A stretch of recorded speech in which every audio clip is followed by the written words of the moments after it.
ST bus stand લાંબા સમયથી ખાડાઓના કારણે મુસાફરો અને સ્થાનિકોમાં ભારે રોષ છે। આ મુદ્દે નડિયાદ શહેર કોંગ્રેસે જીએસઆરટીસીના અધિકારીઓને આવેદનપત્ર આપી બસ સ્ટેન્ડના ખાડાઓનું સમારકામ કરવામાં આવે અને મૂળભૂત સુવિધાઓ પૂરી પાડવાની માંગ કરી છે।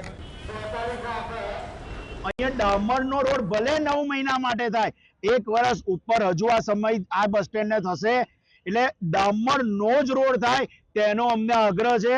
અને જો ડામરનો રોડ આ લોકો સમયાંતરે નહીં કરે તો અમારે અહીંયા બેસી અને આંદોલન કરવું પડશે। એ ધૂળના રજકરણો ઉડે છે એ વાત તમારી બિલકુલ સાચી છે, પણ મેં જેમ કહ્યું તેમ કામચલાઉ બસ સ્ટેશન છે, ટેમ્પરરી બસ સ્ટેશન છે। અમે એ જ રાહ જોઈ રહ્યા છે કે નવું બસ સ્ટેશન બને એટલું ઝડપી બને। છેલ્લા 3 વર્ષથી આ પ્રોબ્લેમ છે, તો એના માટે આપ શું કહેશો? છેલ્લા 3 વર્ષથી આ પ્રોબ્લેમ છે એ જાણીએ છીએ અમે। વચ્ચે કંઈક જમીનના વિવાદોને એના પગલે આપણું જે બસ સ્ટેશન છે એ એની કામગીરી અટકી પડી હતી, પણ અત્યારે હાલની સમયમાં એ તાબડતોબ થઈ